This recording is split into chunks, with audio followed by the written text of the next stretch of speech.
할렐루야. 예. 한 주간 선한 싸움을 잘 싸우셨습니까? 아멘.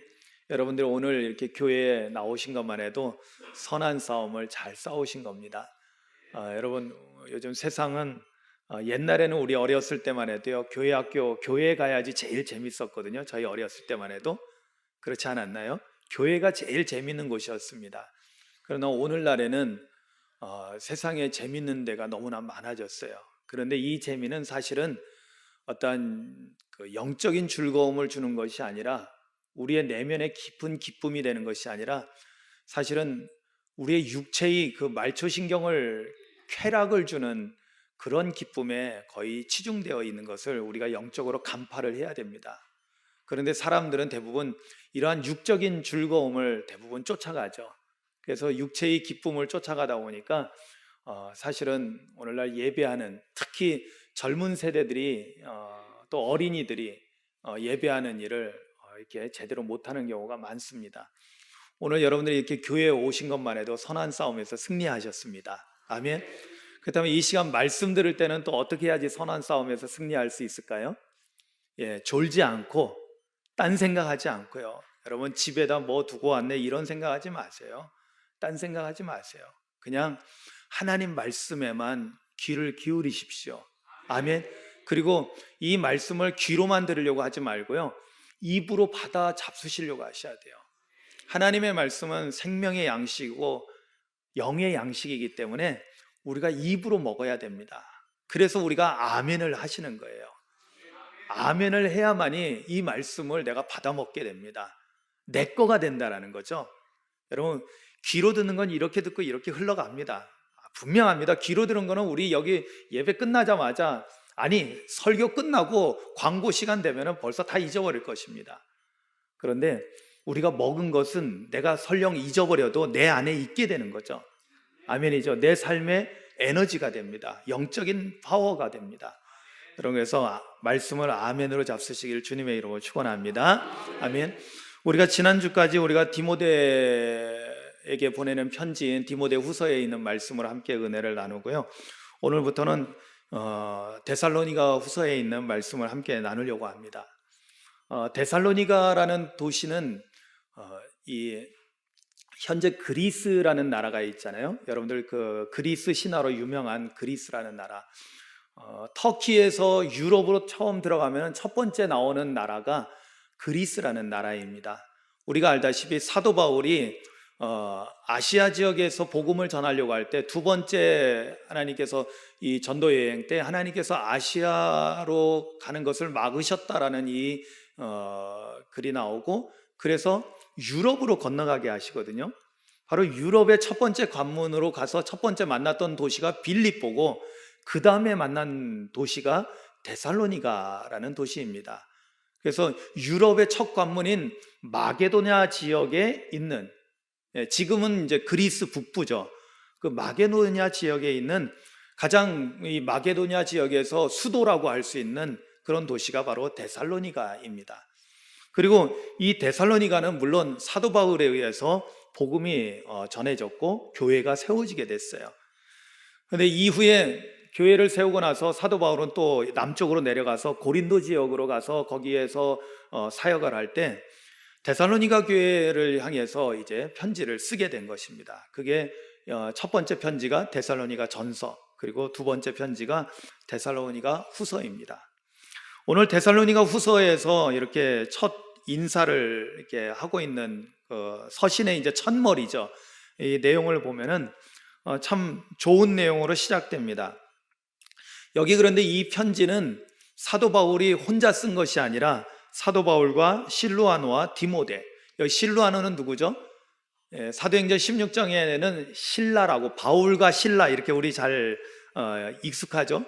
바로 실라라는 사람이 바로 여기 이제 언어적인 차이죠. 그래서 실루아노라고 이름이 소개되고 있어요. 그래서 바울과 실라와, 그리고 우리가 잘 알고 있는 디모데, 이 세 사역자죠. 이 세 사역자가 데살로니가 교회에 편지를 써 보내고 있는 내용인 것입니다. 이들이 데살로니가 교회를 생각하면서, 첫 번째로 이렇게 그 교회를 생각하면서, 여러분 만약에 제가 이렇게 떠나 있어도 오산교회 하면 오산교회 성도님들을 딱 생각하면서 뭔가 드는 생각이 있을 거 아니에요. 그런데 여기 사역자들이 데살로니가에 있는 교회를 생각하면은 감사가 먼저 넘쳤다라는 겁니다. 여기 보면 3절에 형제들아 우리가 너희를 위하여 항상 하나님께 감사한다라는 거예요. 근데 왜 감사하느냐? 이것이 마땅하다. 내가 감사하는 게 마땅하다. 왜 그러냐? 두 가지 이유를 제시합니다. 첫 번째는 뭐냐면 너희의 믿음이 더욱 자라고 있다라는 것입니다. 여러분, 우리의 신앙은 그냥 머물러 있는 것이 아니라 날마다 성장해야 된다는 것을 믿으시기를 주님의 이름으로 축원합니다. 이걸 깨달으셔야 돼요. 우리의 신앙이 작년보다 올해보다 내년에 더 좋아져야 될 줄로 믿습니다. 더 성장해야 될 줄로 믿습니다. 믿음이 성장한다는 것은 바로 영적인 성장을 의미합니다. 여러분, 우리가 가난아기가 태어나서 아무리 예뻐도요, 그 아이가 자라나지 않으면, 성장하지 않으면 이건 큰 비극입니다. 그렇죠? 그런데 어쩔 때 이렇게 보면은요, 이제 갓 나와서 교회 다닌 지 얼마 안 된 분, 몇 주 안 된 분하고 믿음 차이가 별로 안 나. 별로 차이가 없어요. 거기서 거기에요. 그런데 사실은 우리는 거기에 대해서 심각성을 잘 인지하지 않습니다. 그럼 왜 그럴까요? 영적인 것들을 우리가 너무나 신경을 안 쓰고 무지하기 때문에 그렇다는 거예요. 여러분, 성령을 받게 되면 왜 이것이 중요하냐면, 제가 늘 성령을 강조하는 이유가 뭐냐면, 하나님을 섬기는 것 자체가, 우리의 신앙생활 자체가 성령의 도우심을 입어야만이 우리가 완전히 궤도에 올라서게 됩니다. 궤도에 올라선다는 것은, 여러분, 우리가 기차나 전철 같은 경우 보면은 그 레일이 있습니다. 그죠? 그 레일에 있어야만이 그것이 제대로 달려가서 목적지에 도착하는 거지, 그 레일에서 벗어나면 탈선이 되고 그러면 사고가 되고 꼼짝도 못하게 됩니다. 우리의 신앙도 마찬가지예요. 처음에는 우리가 어떻게 해서 놓지만은, 그러나 우리가 궤도에 올라서야만이 신나게 믿음 생활을 하고 하나님 나라를 향하여서 힘차게 달려갈 수 있습니다. 아멘? 그런데 우리는 자꾸만 궤도에 올라서기를 주저하고 있죠. 궤도에 올라서기를 주저하고 그냥 제자리에서 멈추고 있고. 그런데 문제가 뭔지 아세요? 오래 믿었는데, 신앙생활 오랫동안 했는데 신앙이 성장하지 않고 있으면 어떤 일이 일어날까요? 문제는 뭐냐면, 그런 분들이 여기저기서 포진하고 있으면요, 다른 사람도 못 가게 만드는 거예요. 다른 사람도 그 궤도에 올라서서 신앙생활을 잘해야 되는데 다른 사람도 신앙생활 잘하는 걸 방해한다는 거예요. 그러니까 이게 굉장히 심각한 거죠. 여러분, 영적 성장은 믿음을 키우는 데 있다는 것을 여러분 깨닫기를 주님의 이름으로 축원합니다. 우리 교회 표어가 뭐죠? 성령으로 거듭나는 성도, 영적으로 성장하는 교회입니다. 영적으로 성장하려면 먼저 뭐가 선행돼야 된다고요? 성령으로 거듭나야 되는 거죠. 성령으로 거듭나지 않고서는 영적 성장은 우리가 사실은 기대할 수가 없죠. 성령으로 거듭나야지 영적으로 성장할 수가 있고요. 그리고 이 사역자들의 입장에서 볼 때는요, 정말로 감사할 내용이 뭐냐, 세상적으로 잘 되고 뭐 그냥 교회가 커지고 뭐 이게 아니라 성도들의 신앙이 자라는 거, 할렐루야, 이게 제일 감사한 내용이 되는 거예요. 그럼 마찬가지로 저에게도 제가 사역자니까요, 목회자인 저에게 있어서 여러분들, 오산교회 여러분들을 생각할 때 뭐가 제일 감사할까요? 여러분들이 돈 많이 버셔서 헌금 많이 한 거, 그것도 참 감사하죠. 참 감사하죠. 왜냐하면, 그런데 이거는 굉장히 믿음하고도 관련돼 있거든요, 사실. 그런데 여러분들이 출세했다, 어디 좋은 직위에 올라가고 좋은 학교 들어가고, 여러분, 이것만 가지고 우리가 기뻐하고 감사한다면 우리는 세상 사람들하고 크게 다를 게 없어요. 변별력이 없다라는 거예요. 그럼 뭘 감사하게 될까요? 저는 그렇습니다. 여러분들의 믿음이 자라고 있는 것을, 성장하고 있는 것을 보게 되고 듣게 된다면 그것이 가장 큰 기쁨이 되고 감사의 제목이 된다라는 것입니다. 할렐루야. 그렇다면 여러분들이 힘써야 될 것이 무엇인지 아시겠죠? 믿음의 성장을 위해서 힘쓰시기를 주님의 이름으로 축원합니다. 그러기 위해서는요, 예배 생활을 잘 하셔야 돼요. 오늘 여러분들 우리 신앙생활의 기본이 뭘까요? 여러분들 기본을 잘 닦으시길 주님의 이름으로 축원합니다. 오늘 신앙생활의 가장 기본이 되고 제일 중요한 것은 첫 번째는 믿음이 자라는 거고, 그 다음에 뭐가 돼 있어요? 두 번째는 너희가 다 각기 서로 사랑함이 풍성함이다라는 거예요. 여러분, 우리 교회 가운데 영적으로 가장 우리의 어떤 그 풍요로움, 정말로 우리가 하나님의 것을 가장 잘 누리고 있다라는 것을 반영해 주는 것이 있어요. 오늘날 교회가 정말로 하나님 나라를 반영하고 있는가? 정말 교회가 천국 같은 곳이 되고 있는가? 이거는 여러분들 가정도 마찬가지예요.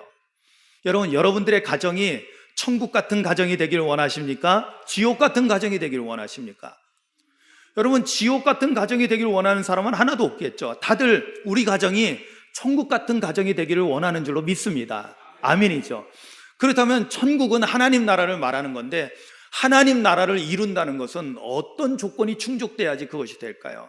그게 바로 오늘 여기 두 번째 감사의 제목이 되는 것이 바로 그겁니다. 뭘로 풍성하다고요? 너희가 다 각기 서로 사랑함이 풍성하다는 거예요. 풍성함. 여러분, 여기 풍성하다라는 것은 흘러 넘친다라는 거예요. 넘친다는 거예요. 여러분, 사랑이 넘쳐가지고 다른 사람에게까지도 흘러간다라는 것입니다.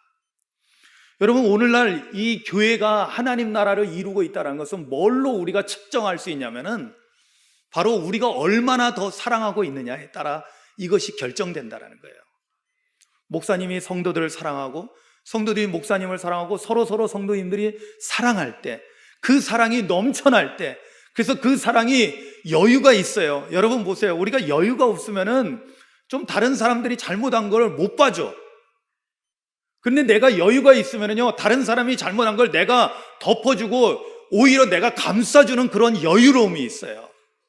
흘러 넘친다는 것은, 넘친다는 것은요, 바로 그냥 우리끼리만 사랑하는 것이 아니라 좀 부족한 사람들도 좀 뭐랄까, 세상에서 볼 때는 별로 이렇게 환영받지 못하는 그런 사람들조차도 교회에 오면은 우리의 넘치는 사랑으로 따뜻하게 위로를 받고 사랑을 누릴 수 있고 사랑을 느끼고 그럴 수 있는 곳이 된다는 거예요.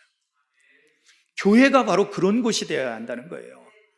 바로 바울과 실로아나와 디모데는 바로 이 사역자들은 바로 이 부분을 감사하는 거예요. 이 부분을. 첫째는 믿음이 성장하고 있다는 것에 대해서 감사하고요. 둘째는 사랑이 넘쳐난다는 거. 할렐루야. 여러분, 우리 오산교회가 이것으로 감사할 수 있기를 주님의 이름으로 축원합니다. 믿음이 성장하는 교회, 아멘. 영적인 성장이 날마다 일어나는 교회, 그리고 사랑이 넘치는 교회.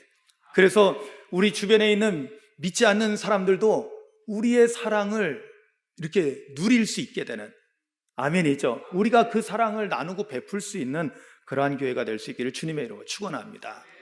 사실 이 정도만 해도요, 대단한 교회가 되고 대단한 성도들이 된 겁니다. 사실은 참 하나님께서 기뻐하실 만한 교회가 되고 기뻐하실 만한 성도가 됩니다. 그런데요, 오늘 사도 바울을 비롯한 사역자들은 여기서 멈추지 않습니다.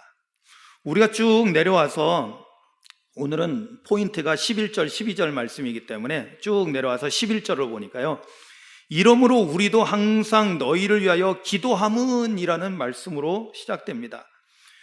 우리도 항상, 앞에 3절에서는 항상 하나님께 감사하고 있는 내용이라고 했어요. 믿음이 성장하고 있어요. 사랑이 넘칩니다. 사랑이 풍요롭습니다.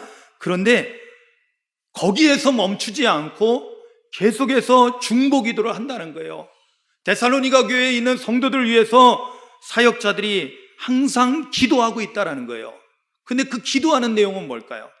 즉, 여기서 멈추지 않고 더 하나님께 원하는 거죠. 더 하나님께 바라고 소망하고 하나님 앞에 간구하는 내용이 있는 거예요. 그것이 뭐냐?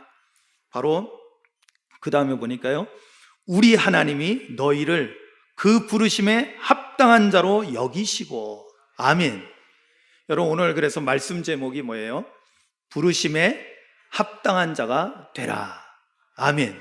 누가 부르셨어요? 하나님께서 우리를 부르셨습니다. 우리를 콜링하신 거예요. 그래서 우리가 이 자리에 있는 겁니다. 그런데 하나님께서 우리를 부르셔서 하나님의 백성, 하나님의 자녀로 삼아주셨어요. 그러면 우리가 생각해 봐야 돼요. 그럼 내가 하나님의 백성답게 살고 있는가? 하나님의 자녀답게 살고 있는가? 정말 내가 하나님의 자녀로서 합당한 삶을 살고 있는가에 대해서 생각해 보자는 거죠. 그런데 아직까지 우리는 불완전하다는 거예요. 부족하다라는 거예요. 그러면 하나님의 부르심에 합당한 자로 살아가기 위해서는 뭐가 더 필요하다는 걸까요? 그 다음에 쭉 연결되어서 나오는 내용들이 바로 그것을 우리에게 가르쳐주고 있습니다. 그래서 이걸 우리가 배워야 돼요. 자, 우리 하나님이 너희를 그 부르심에 합당한 자로 여기시고 하면서 그 다음에 나오는 첫 번째가 뭐냐면 모든 선을 기뻐함과 그랬어요. 모든 선을 기뻐하는 것. 여러분, 부르심에 합당한 자가 된다는 것은 뭘 의미하냐면 모든 선을 기뻐하는 자가 되어야 한다는 것입니다. 아멘. 모든 선을 기뻐하는 삶을 살아야 된다는 거예요. 자, 이제 여기서 이제 우리가 이제 고민이 생기는 거예요. 뭐냐면 모든 선 하면은 너무나 막연하잖아요. 모든 선. 근데 성경에서 특히 신약에서 이 선에 대해서 설명할 때, 말씀할 때는 좀 몇 가지 특별한 용례들이 있어요. 첫 번째는 성령의 열매를 표현할 때 갈라디아서 5장 22절에 보면은 성령의 9가지 열매에 대해서 말씀할 때 양선이라는 표현을. 그렇습니다. 성령의 열매 중에 하나가 선이에요. 착함, 선한 것. 영어로서는 goodness. 그런데 아직도 여전히 추상적입니다. 그죠? 그리고 또 선을 언제 이야기하냐면은 선한 것을 이야기할 때는 이 빛의 열매로 표현할 때도 선을 이야기합니다. 에베소서 5장 9절에 빛의 열매는 해서 거기에서 착함과 이 모든 착함에 대해서 이야기하거든요. 그런데 더 중요한 표현이 있는데 로마서 15장 14절에서는 이 선을 뭐라고 표현하냐면 그리스도인에게 있어서 본질적인 것, 그리스도인들에게 없어서는 안 되는 것, 반드시 그리스도인들이 갖춰야 될 자질로서 선을 이야기합니다. 그러니까 굉장히 중요한 거죠. 왜냐하면 그것이 없으면 그리스도인이라고 말할 수 없다라는 거예요. 뭐예요? 선함이 없으면은. 그래서 로마서 15장 14절에는 이렇게 말씀합니다. 내 형제들아, 너희가 스스로 선함이 가득하고 모든 지식이 차서 능히 서로 권하는 자임을 나도 확신하노라 라고 사도 바울이 고백합니다. 그런데 너희가 스스로 선함이 가득하다? 도대체 뭐가 가득하다는 걸까요? 여러분, 사실은 이 말씀을 이게 제대로 알려면요, 성경 전체를 좀 이렇게 좀 관통하는 그러한 그 지식이 있어야 됩니다. 그래서 이것을 여러분들 우리가 좀 성경적으로 이렇게 풀어가면요, 모든 선을 기뻐한다라는 것은 정확하게 구체적인 신뢰가 있어요. 그건 뭐냐면 다윗을 통해서 우리가 많이 배우게 되는데 시편에 보면은 다윗은 내가 뭘 기뻐한다라는 이 표현을 자주 사용합니다. 근데 이때 모든 선을 말할 때 다윗은 누구라고 구체적으로 표현하냐면 시편 32편 11절에 보면 잘 들어보세요. 무엇이 공통점인가? 너희 의인들아, 여기 의인들은 오늘날의 그리스도인들을 말해요. 하나님을 믿고 의지하는 사람들. 너희 의인들아, 여호와를 기뻐하며 즐거워할지어다. 아멘. 시편 35편 9절에 가서는 다윗은 이렇게 고백합니다. 내 영혼이 여호와를 즐거워하며. 아멘. 내 영혼이 여호와를 즐거워하며. 시편 37편 4절에는 이렇게 말씀합니다. 또 여호와를 기뻐하라. 그가 내 마음의 소원을 내게 이루어 주시리로다. 아멘. 여러분, 다윗이 공통적으로 기뻐하고 있는 것에 대해서 노래하고 있는데요, 뭘 기뻐한다고요? 여호와는 누구예요? 하나님이시죠. 하나님을 기뻐하는 거예요. 여러분, 우리가 선을 기뻐하라는 것은요, 여기서 선을 기뻐하라는 것은 막연한 추상적인 것이 아니라 여호와 하나님, 창조주 하나님, 구원하시는 하나님, 우리에게 은혜를 베풀어 주시는 하나님, 그 하나님을 기뻐하고 즐거워하고 좋아하라는 거예요. 할렐루야. 깨달아지십니까? 선을 기뻐하라는 것은 뭘 기뻐하라고요? 하나님을 기뻐하라는 거예요. 여러분, 모든 선을 기뻐한다는 것은 결국에는 뭘 기뻐하냐면 선하신 하나님. 여러분, 이 땅의 인간들은요, 저를 포함해서 여러분들 다 우리 인간들은요, 부족하고 불완전해요. 우리가 그런 얘기 하잖아요. 빛이 강하면 그 그림자도 강해집니다. 그죠? 빛과 어둠이 같이 비례해가지고 밝은 면이 있는 반면 어두운 면도 있다라는 거예요. 사람에게는 장점도 있고 그에 비해서 또 단점도 있는 거예요. 우리 인간은 그래서 온전치 못합니다. 불완전해요. 그렇기 때문에 여기서 모든 선함이라는 이 표현을 쓸 때는 우리가 빼놓지 말고 뭘 중심으로 삼아야 되냐면 이 선의 가장 완벽한 상태, 그러니까 진정한 선, 참된 선, 바로 하나님 그 자체라는 거예요. 할렐루야. 그리고 우리가 뭘 기뻐한다고요? 하나님을 기뻐하는 거예요. 하나님을 기뻐한다는 것은 거기에 많은 것이 파생됩니다. 예를 들어서 여러분, 오늘 제가 서두에도 말씀드렸듯이 오늘 우리가 선한 싸움에서 승리했어요. 왜? 오늘 하나님께 나와서 예배합니다. 아멘이죠. 여러분, 우리는 뭘 기뻐하는 거예요? 세상에 오락을 기뻐하는 게 아니에요. 세상 즐거움을 좋아하는 게 아니에요. 우리는 뭘 즐거워하는 거예요? 하나님을 만나고 하나님께 예배하는 것을 기뻐하는 거예요. 할렐루야죠. 그래서 우리는 하나님을 기뻐하는 일을 하고 있는 거죠.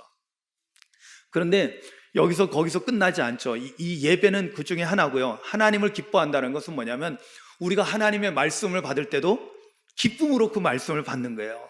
왜냐하면 여러분 보세요. 우리가 어떤 남녀가 사랑한다면 정말로 사랑에 깊이 빠져 있다면요, 정말 사랑에 깊이 빠져 있다면은 그 남자는 그 여자가 말하는 거를 하나도 놓치지 않고 다 들으려고 해요. 기억하려고 해요. 반대로 그 여자도 남자를 사랑한다면, 정말로 사랑한다면, 내 생명 바쳐 사랑한다면 남자가 한마디 한마디 하는 것을 너무나 행복하게 듣는 거예요.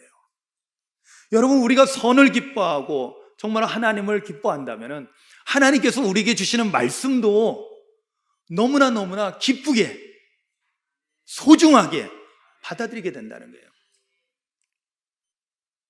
그러니까 졸지 않을 수 있죠. 하나님 말씀에 집중할 수 있죠.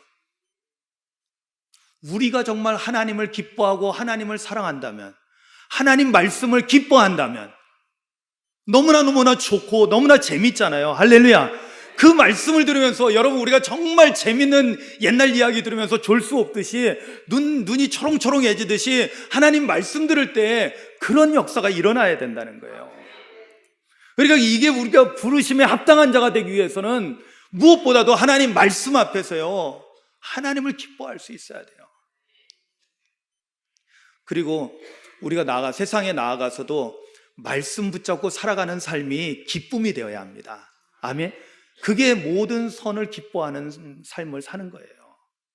그래야만이 우리가 부르심에 합당한 자로 살아갈 수 있다는 것입니다. 여러분, 모든 선을 기뻐함이 어떤 의미인지 잘 배웠죠? 하나님을 기뻐하는 거요, 그것이 뭐냐면 하나님께 예배하는 거라든지 하나님의 말씀을 듣는 거라든지 우리가 하나님께서 우리에게 명령하신 그 명령을 지켜 행하는 거라든지 우리에게 주어진 사명을 감당하는 거, 하나님의 일을 하는 거, 이 모든 것이 기쁨이 되는 거예요. 할렐루야. 제가 목회하는 일이 고통스러운 일이라면 빨리 그만둬야 되겠죠. 그러나 저희 집사람이 인정해줘서 저도 늘 감사한 게, 저랑 가까이 있으니까 누구보다도 저를 잘 알 거 아니에요. 저희 집사람이 가끔씩 무슨 일이 있으면 저한테 그런 얘기해요. 목사님은 천상 목사님이라고. 네. 아멘. 저는 왜냐하면 하나님의 일을 하는 걸 너무 기뻐하고 좋아하니까요. 여러분, 제가 청년 때 방황하느라고 교회를 떠난 적이 있었어요. 10년 넘게 떠나 있었어요. 그런데 그때도요, 저는 이상하게 교회만 보이면, 십자가만 보이면 가슴이 뛰었어요. 그리고 괜히 이렇게 가도 될 거를 일부러 성전 뜰을 밟고 지나다녔어요. 그냥 교회 안에는 못 들어가도 마음은 아프고 그러지만은 성전 뜰만 밟아도 좋았어요. 그러니까 그게 왜 그러냐면 제 안에 하나님을 기뻐하는 마음이 있었던 거예요.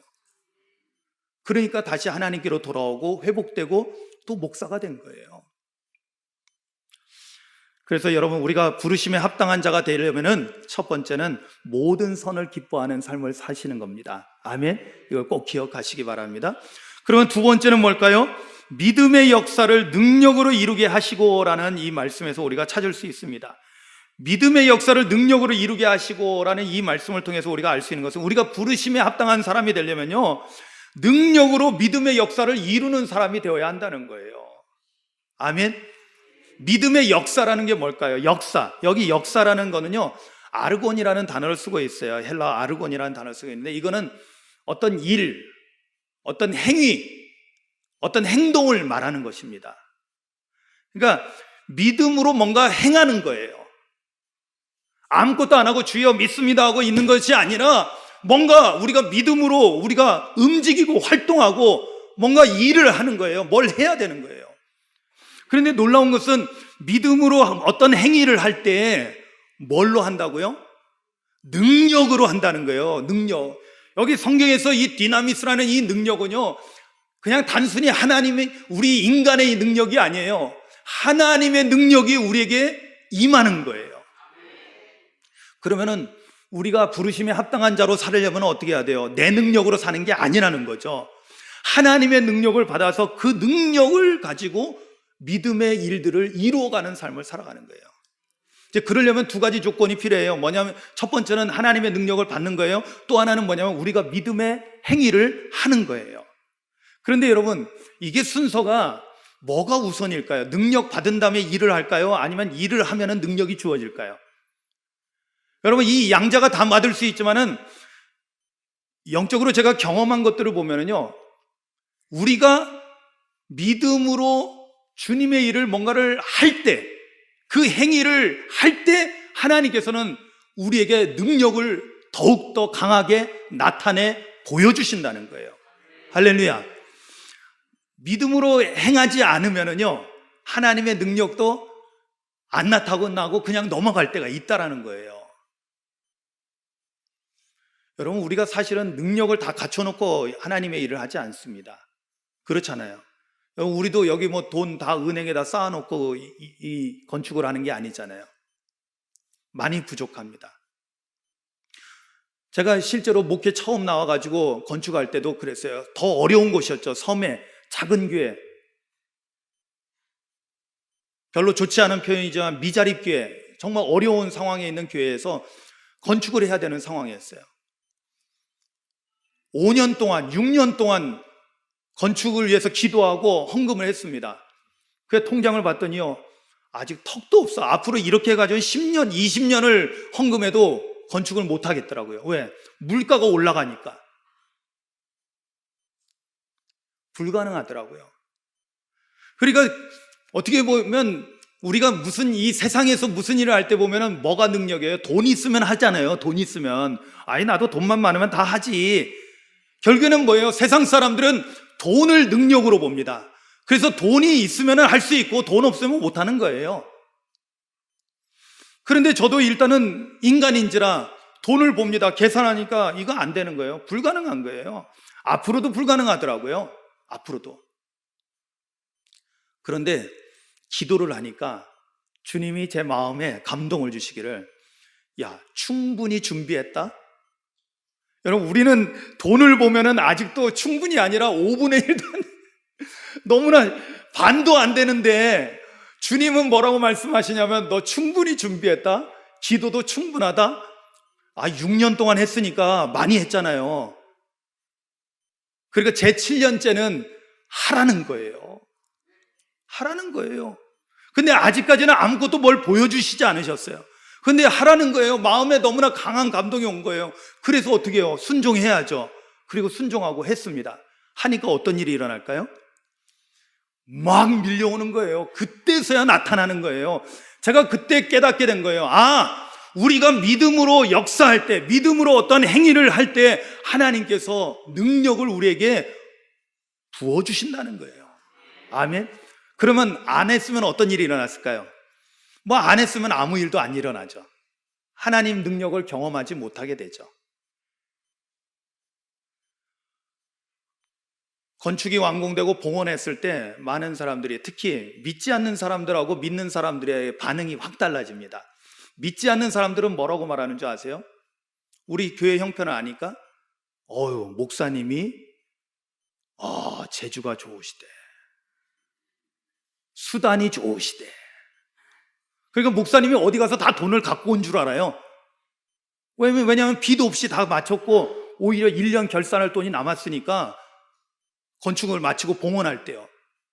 그러니까 안 믿는 사람들이 볼 때는 이건 저 양반 정말 수단이 좋네, 재주가 대단하네 라고 말할 거예요. 그러나 믿는 사람들은 뭐라고 얘기해야 되죠? 하나님께서 우리에게 능력을 주신 거예요. 아멘이죠? 그렇습니다. 우리가 부르심에 합당한 자로 살아가려면은 믿음의 행위를 해야 된다는 거예요. 아멘, 믿습니다 하고 여기서 주저앉아가지고 가만히 있고 주님이 주실 줄로 믿습니다 하고 이러고 있으면은요, 우리는 아무것도 못해요.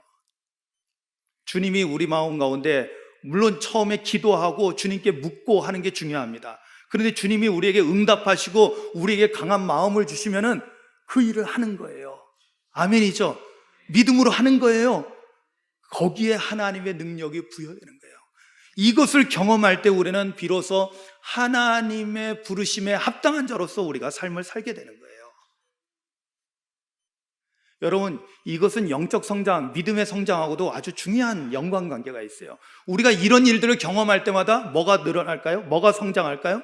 우리의 믿음이 늘어나고 우리의 믿음이 성장하게 되는 거예요. 아멘이죠?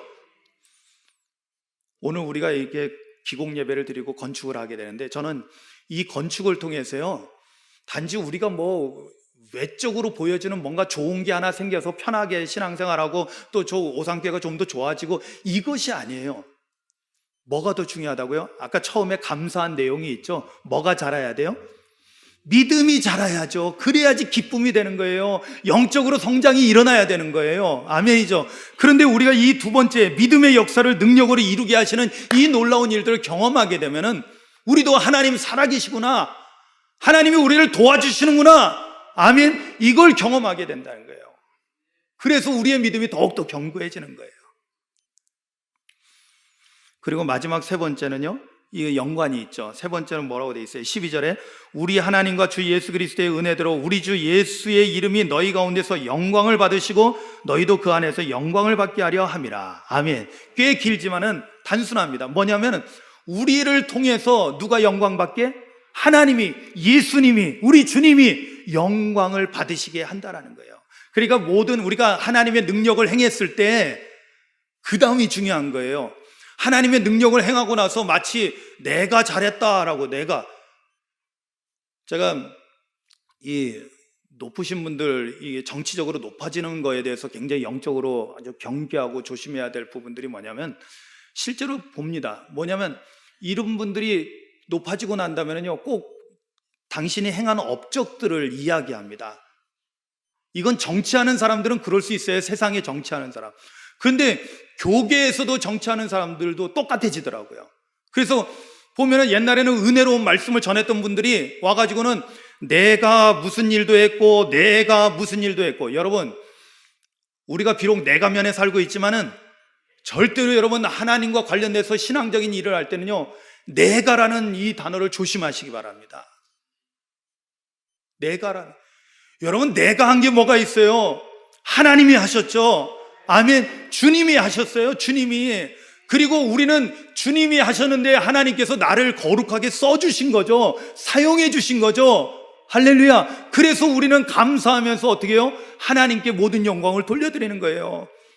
여러분, 만약에 세상 사람들이 내가 이걸 했다 하고 하면은 하나님께 영광을 돌려요? 아니요. 모르니까 뭐라고 해요? 엄 목사가 수단이 좋으시네. 재주가 좋으시네. 제가 무슨 서커스단에 무슨 원숭입니까? 재주가 좋긴. 하나님의 능력으로 하시는. 그래서 우리는 세상 사람들은 몰라서 그런다고 할지라도 우리는 뭐라고 해야 돼요? 우리는 알잖아요. 누가 하셨어요? 주님이 하셨습니다. 주권을 누구에게 돌려야 돼요? 우리 주님께로 돌려야 돼요. 아멘이죠. 이게 필요하다는 거예요. 그런데 이게 왜 좋은 줄 아세요? 이렇게 할 때 마지막에 뭐라고 돼 있어요? 너희도 그 안에서 영광을 받게 된다는 거예요. 여러분, 우리가 모든 영광을 하나님께 올려드리면 최종적으로 우리에게 얻어지는 게 뭔지 아세요? 우리도 그 하나님의 영광 가운데 우리도 함께 있게 된다는 거예요. 그러니까 우리가 걱정 안 해도 돼요.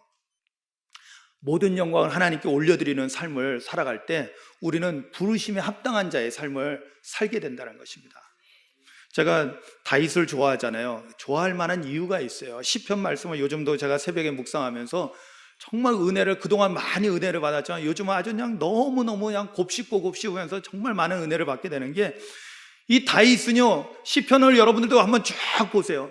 다윗은 뭐 틈만 나면 모든 선한 일은 다 주님이 하셨습니다. 주님이 하셨습니다. 주님이 하셨습니다. 주님이 하셨습니다. 이걸 늘 고백합니다.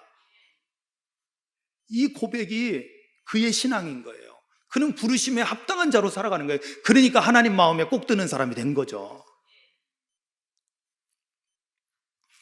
오늘 우리가 이렇게 모든 선을 기뻐하고 믿음의 역사를 능력으로 이루고 모든 영광을 하나님께 돌리면서 살아갈 때, 그때 우리는 부르심에 합당한 자가 된다는 사실을 여러분 깨닫기를 주님의 이름으로 축원합니다. 그래서 이 부르심에 합당한 자로 살기 위해서 이 세 가지를 꼭 담으셔야 돼요. 세 가지를 마음에 담고 내가 이렇게 살아야지, 하나님을 기뻐해야지, 하나님께 예배하는 걸 기뻐하고 하나님의 말씀 듣는 걸 기뻐하고 하나님께서 나에게 부탁하신 일들을 내가 감당하는 일을 기뻐하고, 할렐루야. 그리고 믿음으로 행함으로 하나님의 능력을 경험하는, 아멘이죠.